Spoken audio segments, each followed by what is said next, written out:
नमस्कार विद्यार्थी मित्रांनो, मी अभय पवार तुमच्या सगळ्यांचं स्वागत करतो आहे आपल्याच्या सेशनमध्ये. चॅप्टर चालू आपलं ह्युमन न्यूट्रिशन. मागच्या सेशनमध्ये आपण समजून घेतले स्ट्रक्चर ऑफ टूथ आणि टंग. आता त्यानंतर जो पुढचा आपला ॲलिमेंटरी कॅनलचा पार्ट असणार आहे, ऑर्गन असणार आहे, एक म्हणजे फॅरिंग्स आणि सेकंड म्हणजे इसोफॅगस. ते आपण आजच्या सेशनमध्ये समजून घेणार आहे. सुरुवात करूया आपण आजच्या सेशनला. आता जो फर्स्ट पॉईंट आहे बघा, फॅरिंग्समध्ये काय सांगितले, the buccal cavity leads to a short pharynx. Pharynx is the common passage for food and air. आता हे दोन पॉईंट व्यवस्थित समजून घ्या. फॅरिंग्स काय तर एक कॉमन पॅसेज आहे, म्हणजे आपल्या ओरल कॅव्हिटीनंतर जो पार्ट असणार आहे तो काय असणार आहे, फॅरिंग्स असणार आहे. आणि तो कॉमन पॅसेज आहे कशासाठी तर फूडसाठी आणि एअरसाठी. आता आपल्या बॉडीमध्ये काय असणार आहेत, बऱ्याच पद्धतीच्या सिस्टीम्स आहेत. नर्व सिस्टीम आहे, सर्क्युलेटरी सिस्टीम आहे, एक्सक्रिटरी सिस्टीम आहे, डायजेस्टिव्ह सिस्टीम आहे. मग या सगळ्या सिस्टीममध्ये आता दोन फक्त कन्सिडर करायच्या. एक म्हणजे जे आपण बघतोय डायजेस्टिव्ह सिस्टीम, त्यामधला आपला ॲलिमेंटरी कॅनलचा पार्ट. आणि सेकंड म्हणजे कन्सिडर करा आता रेस्पिरेटरी सिस्टीम. आता रेस्पिरेटरी सिस्टीम जरासं आपण इन डिटेल थोडं एका चॅप्टरमध्ये बघणार आहे 12वीत. त्याचं नाव आहे रेस्पिरेशन अँड सर्क्युलेशनच्या चॅप्टरचं नाव. आता फक्त मी तुम्हाला एक बेसिक आयडिया देतो आहे, नक्की आपल्याला इथं काय समजून घ्यायचं आहे ते. आता इथं काय होते बघा, आपण जो श्वास आत घेत असतो तो इथं आपले नाकपुडे असतात, त्याला नॉस्ट्रिल्स म्हणतो आपण.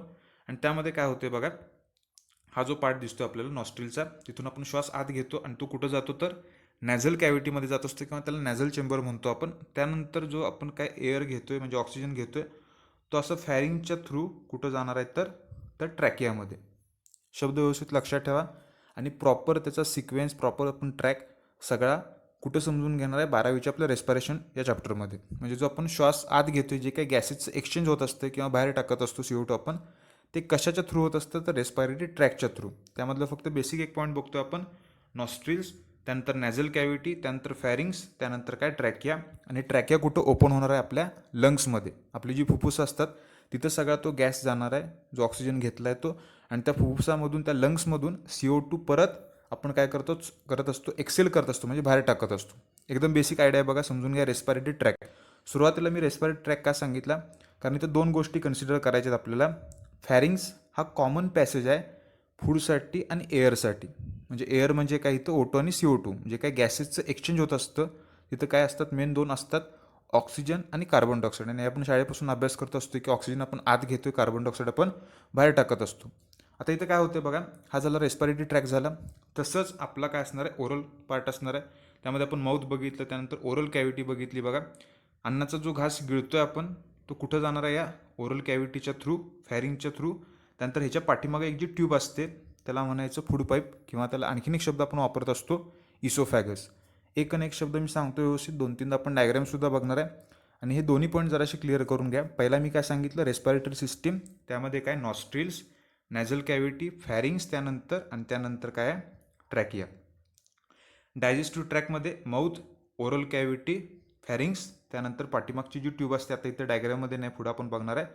बरोबर ट्रॅकियाच्या पाठीमागे जी ट्यूब असते त्याला म्हणायचं इसोफॅगस. आता डायजेस्टिव्ह सिस्टीममध्ये आपण काय बघितलं, फॅरिंग्स नंतर जो ऑर्गन आहे तो काय इसोफॅगस, जो आपल्या नेक रिजनमध्ये.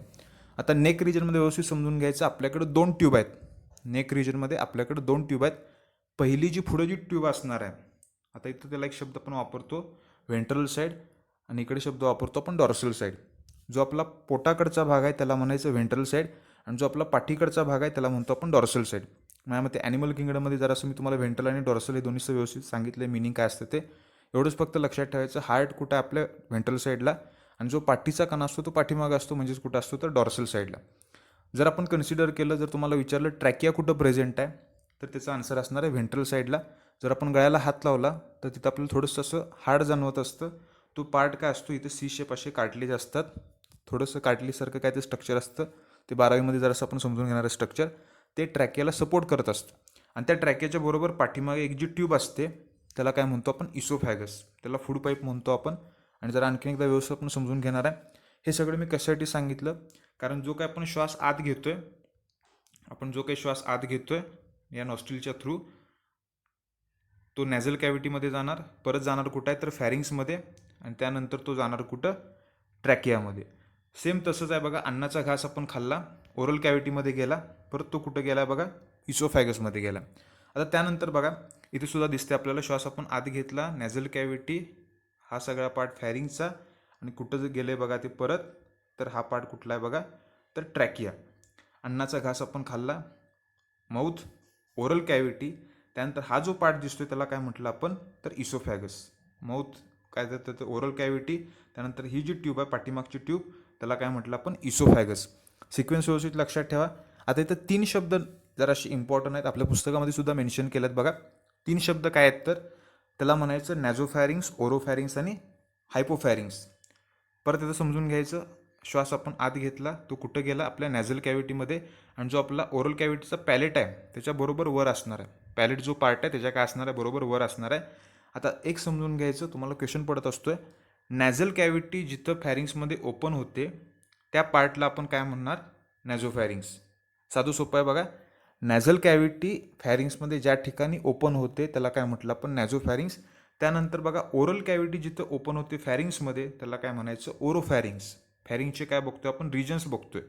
त्यामध्ये असं कुठल्या पण पद्धतीचं पार्टिशन नाही आहे, कॉमन पॅसेज आहे. फक्त स्पेसिफिक आपण काय बघतोय, रिजन बघतोय. वरच्या पार्टला म्हणायचं नॅझो, त्याच्या मिडलमध्ये काय बघा ओरोफॅरिंग्स. कुठून शब्द आला, ओरल कॅव्हिटी. आणि पण बऱ्याच वेळेला काय असतं की एमसीक्यूला तुम्हाला क्वेश्चन पडत असतो, बक्कल कॅव्हिटी जिथं फॅरिंग्समध्ये ओपन होते त्या फॅरिंगच्या रिजनला काय म्हणायचं. मग जेव्हा शब्द येतोय ओरल कॅव्हिटी आपण लॉजिक लावू शकतो ओरोफॅरिंग्स, पण बक्कल कॅव्हिटी आल्यावर जरासं आपण कन्फ्यूज होते नक्की कशाला काय म्हणायचं ते. त्यामुळे बक्कल कॅव्हिटी म्हणजेच ओरल कॅव्हिटी फॅरिंग्समध्ये ज्या ठिकाणी ओपन होते त्याला काय म्हणायचं, ओरोफॅरिंग्स. त्यानंतर बघा तिसरा शब्द काय, हायपोफॅरिंग्स. आता हा कधी कधी हायपोफॅरिंग्स टाकत नाहीत, जास्त करून शब्द असतो लॅरिंगोफॅरिंग्स. आता इथे दिसतोय बघा आपल्याला ऑर्गन, बरोबर इथे दिसतोय बघा ट्रॅकियाच्या इसोफॅगाच्या जवळ, त्याला शब्द काय वापरला आहे, लॅरिंग्स. आता लॅरिंग्स म्हणजे काय असतं तर आपल्याकडं एक साऊंड प्रोड्युसिंग ऑर्गन आहे, त्याला व्हॉइस बॉक्स म्हणतो आपण, आणि मराठीत म्हणत असतो आपण स्वरयंत्र, जे आपल्या गळ्यामध्ये कुठं तर प्रेझेंट आहे. त्याच्यावर असतात कॉर्ड्स असतात, आणि जेव्हा आपण श्वास बाहेर टाकत असतो, एक्सेल करत असतो, तेव्हा ते कॉर्ड व्हायब्रेट होतात, आणि व्हायब्रेशनमुळे काय होतं, तो साऊंड जनरेट होत असतो. एकदम बेसिक आहे बघा. काय एवढं लक्षात ठेवायचं, फक्त लॅरिंग्स म्हणजेच काय, त्याला मराठीत म्हणतो आपण स्वरयंत्र, व्हॉइस बॉक्स आपल्या गळ्यामध्ये कुठं तर असणार आहे. त्या लॅरिंगच्या जवळचा जो फॅरिंगचा पार्ट आहे त्याला हायपोफॅरिंग्स किंवा लॅरिंगोफॅरिंग्स. त्याला दुसरा शब्द काय व्यवस्थित लक्षात ठेवा, बऱ्याच वेळेला एमसीक्यूला तुम्हाला लॅरिंगोफॅरिंग्स हा शब्द असतोय. लॅरिंगो आणि फॅरिंग्स म्हणजे फॅरिंगचे काय बघतोय आपण, रिजन बघतोय. मी आणखीन एकदा रिपीट करतोय बघा. पहिला पार्ट काय समजून घेतला आपण, नॉस्ट्रिल्स नॅझल कॅव्हिटी जिथं फॅरिंग्समध्ये ओपन होते त्या रिजनला काय म्हटलं आपण, नॅझोफॅरिंग्स. सेकंड पार्ट काय समजून घेतला आपण, ओरल कॅव्हिटी जिथं फॅरिंग्समध्ये ओपन होते त्या रिजनला काय म्हटलं आपण, ओरोफॅरिंग्स. आणि थर्ड काय समजून घेतलं आपण, जिथं लॅरिंग्स प्रेझेंट आहे फॅरिंग्सच्या रिजनमध्ये त्याला काय म्हटलं आपण, हायपोफॅरिंग्स किंवा लॅरिंगोफॅरिंग्स. आत्तापर्यंत सगळ्यात जास्त क्वेश्चन हा ओरोफॅरिंग्सवर विचारला, त्यामुळे ते व्यवस्थित लक्षात ठेवा. फॅरिंगचे 3 रिजन आहेत, आणि सिक्वेन्स वाईज जर तुम्हाला विचारलं, सगळ्यात वर नॅझो, त्यानंतर ओरो, त्यानंतर सगळ्यात खाली हायपो म्हणजेच काय, लॅरिंगोफॅरिंग्स. एवढे रिजन फक्त समजून घ्या, फॅरिंगचे रिजन महत्त्वाचे आहेत. त्यानंतर पुढचा पॉईंट बघा, the glottis is guarded by the cartilaginous flap is called as epiglottis. आता आपल्याला काय समजून घेतलं पाहिजे, नवीन एक शब्द काय आला बघा, ग्लॉटिस. मगाशी आपण काय समजून घेतलं, आपल्या गळ्यामध्ये अशा काय तर 2 ट्यूब्स आहेत, पुढे एक ट्यूब आहे, पाठीमागे एक ट्यूब आहे. पुढे जराशी एक डायग्राम आहे, ती जराशी आपण बघूया. आपल्या नेक रिजनमध्ये 2 ट्यूब्स आहेत. हा जो पार्ट दिसतोय बघा त्याला काय म्हटलं आपण, हा जो पार्ट, ही जी ट्यूब दिसते त्याला काय म्हटलं आपण, तर विंड पाईप. त्याला काय म्हटलं आपण, विंड पाईप. आणखीन एकदा जरासं बघा, ही जी ट्यूब दिसते त्याला काय म्हटलं आपण, विंड पाईप म्हणजेच काय तर ट्रॅकिया. 2 शब्द आहेत, जिथून एअरचा एक्सचेंज होणार आहे, गॅसेसचं एक्सचेंज होणार आहे, त्याला एकतर शब्द आपण वापरतो विंड पाईप किंवा ट्रॅकिया. ही झाली पहिली ट्यूब. त्याच्याबरोबर पाठीमागे जी ट्यूब आहे त्याला म्हणायचं इसोफॅगस. त्याला काय म्हणायचं, इसोफॅगस. रेस्पिरेटरी ट्रॅकसाठी विंड पाईप, विंड म्हणजे एअर, त्याला दुसरं नाव आहे ट्रॅकिया. डायजेस्टिव्ह ट्रॅकसाठी इथं मागं ट्यूब आहे, त्याला काय म्हटलं आपण, इसोफॅगस. दोन्ही पण शब्द व्यवस्थित लक्षात ठेवा. इथं इसोफॅगस आहे, इथं काय आहे, ट्रॅकिया. आता त्याचं जे ओपनिंग आहे, इथं मी साधी सोपी एक डायग्राम काढतोय बघा. हा पार्ट झाला ट्रॅकियाचा, आणि दुसरा जो पार्ट आहे तो काय झाला आपला त्याच्या पाठीमागचा, इसोफॅगसचा. 2 ट्यूब आपल्या नेक रिजनमध्ये कन्सिडर करायचं, काय तर पाईप आहेत, विंड पाईप आणि फूड पाईप. फूडसाठी फूड पाईप, विंडसाठी विंड पाईप. त्या पाईपचं जे ओपनिंग आहे, त्या पाईपचं हे जे ओपनिंग आहे, त्या ओपनिंगला काय म्हणायचं, विंड पाईपच्या तर ग्लॉटिस. शब्द व्यवस्थित लक्षात ठेवा. तुम्हाला एमसीक्यूला काय क्वेश्चन पडत असतोय बघा, ट्रॅकियाच्या ओपनिंगला काय म्हणायचं, ट्रॅकियाच्या किंवा विंड पाईपच्या ओपनिंगला काय म्हणायचं, ग्लॉटिस. काय म्हणायचं, ग्लॉटिस. एवढाच फक्त शब्द लक्षात ठेवा. तुम्हाला सुपरा किंवा सब असं काय जास्त इन डिटेल नाही आहे. कशाचं ओपनिंग, ट्रॅकियाचं किंवा विंडपाईपचं ओपनिंग त्याला म्हटलं आपण ग्लॉटिस. त्यानंतर दुसरा शब्द बघा, जे ओपनिंग आहे कशाचं, इसोफॅगसचं, त्याला काय म्हणणार आपण, गलेट. दोन शब्द व्यवस्थित लक्षात ठेवा. Opening of oesophagus is called as gullet. Opening of trachea is called as glottis. दोन शब्द समजले का बघा. परत एकदा मी सांगतोय. पहिला आहे ट्रॅकिया. ट्रॅकियाच्या पाठीमागं बिहाइंड ट्रॅकिया इसोफॅगस, 2 ट्यूब आहे. 2 ट्यूबच्या ओपनिंगला काय म्हणायचं, असं तुम्हाला MCQला क्वेश्चन पडू शकतोय. ट्रॅकिया किंवा विंडपाईपच्या ओपनिंगला ग्लॉटिस आणि गलेट कशाला म्हणतो आपण, इसोफॅगसच्या ओपनिंगला. आता हे जे ग्लॉटिस आहे, इथं हा जो पार्ट दिसतो बघा ग्लॉटिसचा, त्या ग्लॉटिसच्या वर एक काय तर असा कार्टिलेजसारखा फ्लॅप दिसतोय. आता कार्टिलेज म्हणजे काय, तर आपल्या बॉडीमध्ये 2 प्रकारचे स्ट्रक्चर दिसतात. एक असतं त्याला म्हणतो आपण बोन, दुसरं असतं कार्टिलेज. आपल्याला बोन म्हणजे माहिती आहे, आपल्या जे काही आर्म्स असतात, लेग्स असतात, त्याच्यामध्ये काय आहेत, बोन आहेत. पण बऱ्याच वेळेला कार्टिलेज हा शब्द समजत नाही. मग ते समजण्यासाठी मी साधं एक एक्झाम्पल देतो, की आपलं जी कानाची पाळी आहे ती कार्टिलेजपासून तयार झाली आहे. कुठला टाईप आपण जरासं इन डिटेल बघणार आहे ॲनिमल टिश्यूमध्ये. आतापुरतं काय समजून घ्यायचं, कानाची पाळी म्हणजे काय, कार्टिलेज आहे. ते बोनसारखं हार्ड आहे का, ॲज कम्पेअर टू जर आपण बोन केलं तर तितकं ते हार्ड नाही. आपली जी कानाची पाळी असते त्याला म्हणतो आपण कार्टिलेज. ते कशापासून तयार झाले, कार्टिलेजपासून. असे काही काही आपले जे जॉईंट्स असतात किंवा नोचचं टीप आहे, अशा बऱ्याच ठिकाणी आपल्याला कार्टिलेज दिसून येतं. मग जे कार्टिलेज आहे ॲज कम्पेअर टू बोन ते जरासं सॉफ्ट असतं, एवढंच फक्त लक्षात ठेवा. प्रॉपर स्ट्रक्चर आपण ॲनिमल टिश्यूमध्ये बघणार आहे. आता इथं काय समजून घ्यायचं बघा, कार्टिलेजचा एक फ्लॅप आहे कशाच्या वर, तर या ग्लॉटिसच्या बरोबर वर आहे, म्हणून त्याला काय म्हणायचं, इपिग्लॉटिस. इपी म्हणजे अभावच्या वर. एखाद्या गोष्टीच्या वर काय तर असेल तर त्याला म्हणायचं इपी. एखाद्या गोष्टीच्या जर खाली काय असेल तर त्याला काय म्हणतो आपण, हायपो. आणि जर साईडला असेल तर त्याला काय म्हणतो आपण, तर पेरी. आणि हे शब्द कुठं गेल्यात आपल्याला, जेव्हा आपण मॉर्फॉलॉजी बघत होतो, त्या मॉर्फॉलॉजीमध्ये आपण जे काही फ्लॉवरचे टाईप्स बघत होतो त्यामध्ये आपण बघितलं इपिगायनस फ्लॉवर, पेरिगायनस आणि हायपोगायनस. आणि इपी आणि हायपो बऱ्याच वेळेला तुम्हाला बायोलॉजीमध्ये शब्द जातील. शब्द आणखीनदा मी सांगतोय, कधी पण जर शब्द आला इपी तर त्याचं मिनिंग असणार आहे अबावच्या वर. जर शब्द आला हायपो म्हणजे बिलो, च्या खाली. आणि पेरी म्हणजे काय, च्या बाजूला. पेरी म्हणजे बाजूला, इपी म्हणजे वर, आणि बिलो हायपो म्हणजे काय, बिलो. एवढं फक्त लक्षात ठेवा.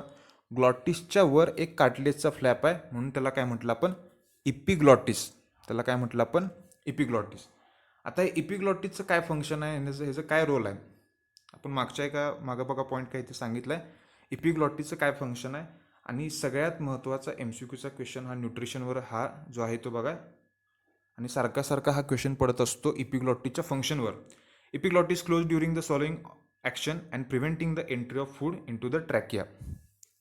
नोट डाऊन करून घ्या व्यवस्थित. MCQचा क्वेश्चन आहे, CET असू दे किंवा नीट असू दे. Epiglottis prevent the entry of food into the trachea. आता इथे काय सांगितले पहिला समजून घ्यायचं. ट्रॅकिया काय आहे, विंड पाईप आहे. फूड पाईपला काय म्हणतो आपण, इसोफॅगस. जो आपण अन्नाचा घास खातोय तो कुठं गेला पाहिजे, आपल्या डायजेस्टिव्ह ट्रॅकमध्ये गेला पाहिजे. कुठं गेला पाहिजे, डायजेस्टिव्ह ट्रॅकमध्ये गेला पाहिजे. मी समजून घ्या व्यवस्थित. आणखीन एकदा मी सांगतोय, आपण जो अन्नाचा घास खातोय माउथच्या थ्रू खाणार, तो जाणार ओरल कॅव्हिटीमध्ये. तो असा कुठं गेला पाहिजे, तर इसोफॅगसमध्ये गेला पाहिजे. का ट्रॅकियामध्ये गेला पाहिजे, तो गेला पाहिजे इसोफॅगसमध्ये. श्वास जो घेतोय आपण तो गेला पाहिजे ट्रॅकियामध्ये. पण इथं काय होतं, कॉमन पॅसेज आहे. मग काय होतं, काय होण्याची शक्यता आहे की अन्नाचा घास चुकून या ट्रॅकियामध्ये सुद्धा जाऊ शकतोय. मग ते होऊ नये यासाठी इथं काम कोण करते, हे इपिग्लॉटिस. जेव्हा आपण अन्नाचा घास गिळतोय तेव्हा बरोबर हे इपिग्लॉटिस काय करते, या पाईपला काय करते, क्लोज करते. हे इपिग्लॉटिस काय करते, ट्रॅकियाला क्लोज करते, जेणेकरून जो अन्नाचा घास आहे तो कुठं जाईल, इसोफॅगसमध्ये जाईल. जर अन्नाचा घास जर ट्रॅकियामध्ये गेला तर काय होऊ शकते, तर एअर ऑब्स्ट्रक्शन होऊ शकते. कारण इथून काय होणार आहेत, तर एअर किंवा गॅसेसचं काय होणार, एक्सचेंज होणार आहेत. त्याला तिथे जर अन्नाचा घास अडकला तर काय होईल, तर आपल्याला श्वास घेता येणार नाही. साधं सोपं आहे बघा. मग ते होऊ नये यासाठी इथं काम कोण करते, इपिग्लॉटिस. इथं काम कोण करते, इपिग्लॉटिस. कधी कधी ठसका लागत असतो आपल्याला, कारण 2 ज्या गोष्टी आहेत, एक म्हणजे अन्नाचा घास गिळणे आणि त्यानंतर रेस्पायरेशन, या दोन्ही कधी एकत्र होत नाहीत. त्या विदन फ्रॅक्शन ऑफ सेकंडमध्ये थोडेसे चेंजेस होत असतात. जेव्हा आपण घास गिळतो तेव्हा थोड्या वेळासाठी रेस्पायरेशन आपलं स्टॉप होत असते. पण कधी कधी काय होत असते की आपण अन्नाचा घास खात असताना, गिळत असताना बोलत असतो, आणि बोलताना काय होत असतं, गॅसेसचं एक्सचेंज होत असतं. कारण कधी पण जेव्हा आता साऊंड प्रोड्यूस होतोय आपल्या तोंडातून, तेव्हा काय होत असतं, हा जो गॅस आहे असा तो बाहेर जात असतो. हा गॅस काय होत असतो, बाहेर जात असतो. इथं जो लॅरिंग्स असतो तो काय करत असतो, व्हायब्रेट होत असतो. तिथले जे कॉर्ड्स होत असतात ते व्हायब्रेट होत असतात आणि साऊंड प्रोड्यूस होत असतो. त्यामुळं शक्यतो म्हणत असतात की जेवताना बोलू नये म्हणून, कारण बोललो तर काय होणार आहे, गॅसेसचं एक्सचेंज होणार आहे ट्रॅकियाच्या थ्रू, आणि गॅसेसचं एक्सचेंज झालं तर रेस्पायरेशन आणि जे काही डायजेशन आहे ते एकदम दोन्ही एका वेळेला होणार आहे. आणि तसं झालं तर आपल्याला ठसका लागत असतो किंवा कधी कधी उचकीसुद्धा लागत असते. म्हणजे उचकी लागण्याची बरीच कारणं आहेत. कधी कधी डायफ्रॅममध्ये सुद्धा काही काही चेंजेस होत असतात, त्यामुळे सुद्धा उचकी लागत असते आपल्याला. आता इथे काय समजून घ्यायचं आहे बघा, इपिग्लॉटिसचं फंक्शन आणखीन एकदा व्यवस्थित घ्या, नोट डाऊन करून घ्या. महत्त्वाचा MCQचा क्वेश्चन आहे. Epiglottis prevent the entry of the food into the trachea. फूड कुठं गेलं पाहिजे, तर गेलं पाहिजे ते इसोफॅगसमध्ये. त्याला जाऊ कुठं द्यायचं नाही आहे, ट्रॅकियामध्ये. कारण ट्रॅकिया काय विंड पाईप, तिथं फक्त काय झालं पाहिजे, गॅसेसचं एक्सचेंज. त्यानंतर पुढचा पॉईंट बघा, इथं आणखीन एकदा जरासं व्यवस्थित दिसतंय बघा आपल्याला, आणि तुम्हाला ह्याचं ॲनिमेशनसुद्धा मी दाखवणार आहे. इसोफॅगसचं ओपनिंग त्याला म्हणायचं काय, गलेट, आणि जे ट्रॅकिया किंवा विंड पाईप आहे त्याचं ओपनिंग काय म्हणायचं, ग्लॉटिस. तुम्हाला आत्ता जास्त सुप्रा किंवा सब असं काय जास्त इन डिटेल नाही आहे. ओपनिंग फक्त लक्षात ठेवा, opening of oesophagus gullet, opening of trachea is called as glottis. ग्लॉटिसच्या वर काय आहे, इपिग्लॉटिस. ग्लॉटिसच्या वर काय आहे, इपिग्लॉटिस. इपिग्लॉटिसचं काय काम आहे, prevent the entry of the food into the trachea. आणि महत्त्वाचा पॉईंट आहे, MCQचा न्यूट्रिशनमध्ये ठरलेला क्वेश्चन आहे, ह्याच्या बाहेरचं कधी काय टाकत नाहीत. फंक्शन ऑफ इपिग्लॉटिस ठरलेला क्वेश्चन असतो, आणि ओपनिंग ऑफ ट्रॅकिया किंवा ओपनिंग ऑफ इसोफॅगस, दोन्ही पण शब्द लक्षात ठेवा. गलेट आणि ग्लॉटिस जरा सिमिलर आहेत, त्यामुळे व्यवस्थित लक्षात ठेवा. आणि जरासं आपण ॲनिमेशन बघूया आता.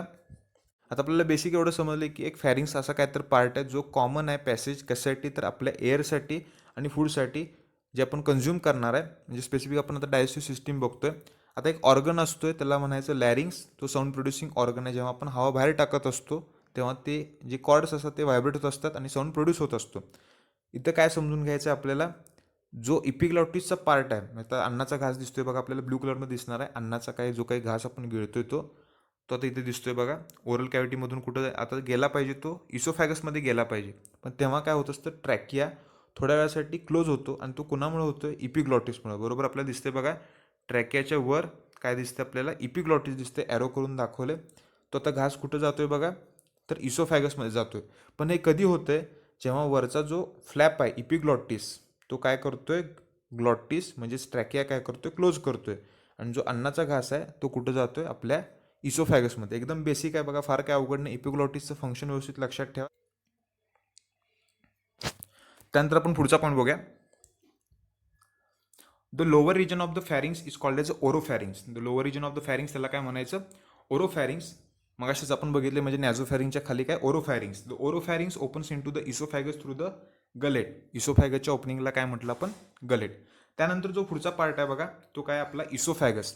इसोफॅगसमध्ये बघा, oesophagus is the thin muscular tube.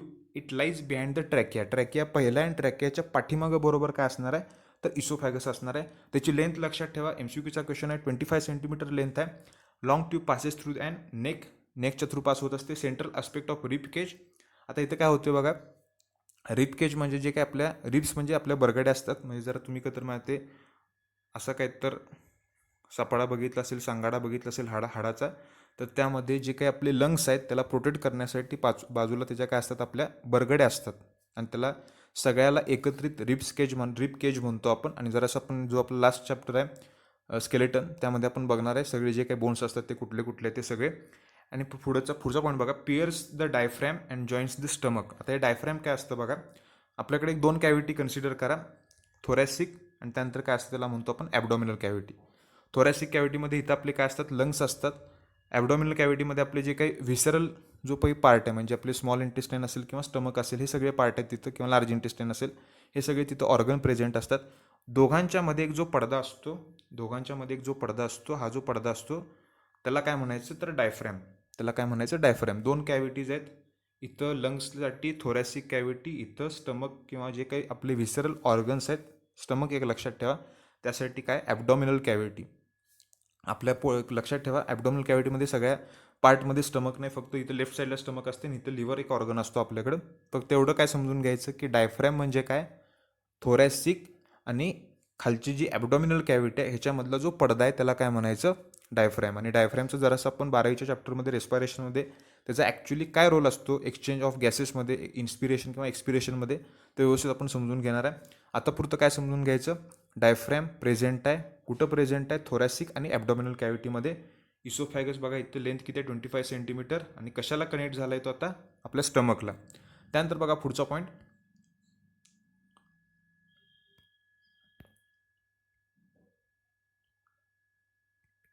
It is lined by the mucus cell. It is lined by mucus cell. आता म्युकस सेल काय असतात तर म्युकस सेल काय तर म्युकस सिक्रेट करत असतात, एक प्रकारचा असं ओलसर काय तर किंवा स्त्राव म्हणू शकतो आपण त्याला, असं प्रॉपर त्याला असं मराठी काही मिनिंग नाही आहे. Lubricates the passage way of the food. आता आपला जो सगळा आपला एलिमेंटरी कॅनलचा पार्ट आहे तो थोडासा मॉइस्ट असतो. तो कशामुळे असतो तर तिथं कंटिन्युअसली काय असतं की म्युकस सेल म्युकस सिक्रेट करत असतात, जेणेकरून जे काय आपण फूड काय करतोय कंझ्युम करतोय त्याला प्रॉपर असं पॅसेज मिळालं पाहिजे. यासाठी कंटिन्युअसली काय केलं जातं म्हणजे थोडक्यात ते ल्युब्रिकेशनसाठी हेल्प करत असतात. जर आपण ल्युब्रिकेशनमध्ये त्याला शब्दाच्या मराठीत अर्थ म्हणत असतो वंगण घालणे, जी काय आपली सायकलची चेन वगैरे असते तिथं आपण ग्रीस किंवा ऑइल टाकत असतो म्हणजे प्रॉपर त्याचं फंक्शनिंग होण्यासाठी. तसंच आपल्या जे काही ॲलिमेंटरी कॅनल आहे, जो काय आपला सगळा ॲलिमेंटरी कॅनलचा इनर जो पार्ट आहे तिथं जे काय आपण फूड काय करतोय कंझ्युम करतोय ते व्यवस्थित पुढं पास होण्यासाठी तिथं एक सिक्रेशन होत असतं, त्याला म्हणतो आपण म्युकसचं सिक्रेशन. आणि तिथं म्युकस सेल्स असतात आणि प्रॉपर ते आपण ग्लँड्स वगैरे सगळं इन डिटेल बघणार आहे. ल्युब्रिकेशन म्हणजे त्याला वंगण म्हणतो आपण. फक्त इथं अर्थ काय घ्यायचा, इथं ग्रीस वगैरे नाही, तर इथं काय आहे म्युकस आहे. म्युकसचं काय काम आहे, प्रॉपर जे काही फूड आहे त्यासाठी एक चांगला पॅसेज प्रोव्हाइड करणं. त्यानंतर बघा सगळ्यात महत्त्वाचा पॉईंट इसोफॅगसमध्ये रिदममध्ये काय होते बघा, rhythmic wave of contraction and relaxation of this muscle is called as peristalsis. आणि पेरिस्टाल्सिस जर असा नवीन शब्द आहे, त्याचं मिनिंग सांगतो मी काय बघा, that helps in the passage of the food through the oesophagus. आता कधी पण काय होतं की आपण अन्नाचा घास जेव्हा खात असतो गिळत असतो चावल्यावर, मग तेव्हा काय होत असतं कधी पण असं होत नाही की आपण अन्नाचा घास गिळतो ते टपकन आपल्या पोटात असं पडले, तसं कधी होत नाही. आणि कधी कधी आपल्याला माहीत असतं की आपण जेव्हा आपण एखादा गरम पदार्थ जेव्हा खात असतो किंवा गरम पाणी पित असतो तेव्हा आपल्याला फील होत असतं की आपल्या गळ्यामधून असं खाली काय तर पोटामध्ये उतरले. मग ती जी मुवमेंट असते ती एकदम हळू होत असते, असं होत नाही की आपण खाल्लेले लगेच आपल्या पोटामध्ये पडले. मग ती जी मुवमेंट असते त्याला काय म्हणतो आपण पेरिस्टाल्सिस. आता पेरिस्टाल्सिस म्हणजे ॲक्च्युली काय होत असतं बघा, समजून घ्या आपण. रिदममध्ये काय होते कॉन्ट्रॅक्शन आणि रिलॅक्सेशन. रिदममध्ये काय होते कॉन्ट्रॅक्शन आणि रिलॅक्सेशन. साधं सोपं समजण्यासाठी एक लक्षात ठेवा एक्झाम्पल, जी काय आपली अशी ट्यूब असते टूथपेस्टमधली, त्यामध्ये आपण काय करत असतोय तर पाठीमागं इथं काय करत असतोय आपण प्रेस करत असतो. इथं काय करतोय आपण प्रेस करतोय आणि पुढून काय होते लक्षात ठेवायचं तर पेस्ट बाहेर पडत असते. पुढून काय होतं का तर पेस्ट बाहेर पडत असते. असे काय तर आपला असा काय तर ब्रश आहे, समजून घ्यायचं, साधं सोपं आहे, फार काय अवघड नाही. आपण काय केलं सकाळी उठल्या आपण काय करत असतो दात घासत असतो, टूथपेस्ट घेतो आपण मागून प्रेस करतो, पुढून काय होते पेस्ट बाहेर पडत असते. मग तिथं काय करतो आपण ती मागची जी ट्यूब आहे ती काय करतोय कॉन्ट्रॅक्ट करतोय म्हणून पुढून काय होते पेस्ट बाहेर येते. सेम तसंच होते बघा इथं, फक्त इथं कॉन्ट्रॅक्शन आणि रिलॅक्सेशन एका रिदममध्ये होते. आता अन्नाचा घास इथं आहे, मग इकडचा पार्ट कॉन्ट्रॅक्ट झाला, अन्नाचा घास पुढे ढकलला गेला, इथं रिलॅक्सेशन झाले, परत तो पुढे गेला, परत इकडं पुढच्या पार्टमध्ये कॉन्ट्रॅक्शन झालं बघा, इथं रिलॅक्सेशन झालं, अन्नाचा घास पुढे गेला, कॉन्ट्रॅक्शन झालं, रिलॅक्सेशन झालं, तो घास पुढे ढकलला गेला. मग हे एका रिदममध्ये होत असते कॉन्ट्रॅक्शन आणि रिलॅक्सेशन, म्हणून त्याला काय म्हणतो आपण पेरिस्टाल्सिस. डेफिनेशन व्यवस्थित लक्षात ठेवा, रिदमिक वेव ऑफ कॉन्ट्रॅक्शन किंवा रिदमिक कॉन्ट्रॅक्शन ऑफ किंवा contraction and relaxation of smooth muscle present in the oesophagus. व्यवस्थित डेफिनेशन लक्षात ठेवा पेरिस्टाल्सिसचे. पेरिस्टाल्सिस कुठं होतं इसोफॅगसमध्ये. आता आज आपण काय काय बघितलं व्यवस्थित जरा समजून घ्या. आपण सुरुवात केली ते आपण फॅरिंग्सपासून, आणखीन तर जरासं आपण रिवाईज करूया जे काही सगळे पॉईंट आपण बघितले ते. फॅरिंग्स काय आहे तर कॉमन पॅसेज आहे एअरसाठी आणि फूडसाठी. त्यानंतर फॅरिंगचे 3 रिजन्स आहेत, वरचा नॅझोफॅरिंग्स, त्याच्यामधला पुढचा जो असतो त्याचा खालचा काय असतो ओरोफॅरिंग्स, ओरोच्या बरोबर खाली हायपोफॅरिंग्स किंवा लॅरिंगोफॅरिंग्स, 3 रिजन झाले. कुठं काय ओपनिंग होते व्यवस्थित समजून घ्यायचं. त्यानंतर ओपनिंग ऑफ ट्रॅकिया त्याला म्हणायचं ग्लॉटिस, ओपनिंग ऑफ इसोफॅगस त्याला काय म्हणतो आपण गलेट. दोघांचे पण ओपनिंग व्यवस्थित लक्षात ठेवा. फूड पाईप एक आहे आणि विंड पाईप एक आहे. फूड पाईपला म्हणायचं इसोफॅगस, विंड पाईपला म्हणायचं ट्रॅकिया. 2 सिस्टीम आहेत रेस्पिरेटरी आणि डायजेस्टिव्ह सिस्टीम, दोन्ही गोष्टी समजल्या पाहिजेत. ग्लॉटिसच्या वर काय इपिग्लॉटिस, इपिग्लॉटिसचं फंक्शन सगळ्यांना माहिती समजलं असेल व्यवस्थित आता, आणि ते फंक्शन व्यवस्थित लक्षात ठेवा. सगळ्यात महत्त्वाचं MCQचा क्वेश्चन आहे इपिग्लॉटिसचं फंक्शन. त्यानंतर आपण ऑर्गन बघितला इसोफॅगस. इसोफॅगसची लेंथ लक्षात ठेवा 25 सेंटीमीटर. कशाला कनेक्ट असतं तर स्टमकला कनेक्ट असतं. आणि त्यानंतर महत्त्वाचा पॉईंट काय, त्याच्यामध्ये एक जी कॉन्ट्रॅक्शन एका रिदममध्ये आणि रिलॅक्सेशन होत असतं त्या प्रोसेसला काय म्हणायचं पेरिस्टाल्सिस. लेंथ लक्षात ठेवा आणि म्युकसचं सिक्रेशन होत असतं, ल्युब्रिकेशन होत असतं. एवढे फक्त बेसिक पॉईंट आहेत, व्यवस्थित लक्षात ठेवा. आजच्या पुरतं आपण इथे थांबूया, पुन्हा भेटू आपण पुढच्या सेशनमध्ये लवकरच.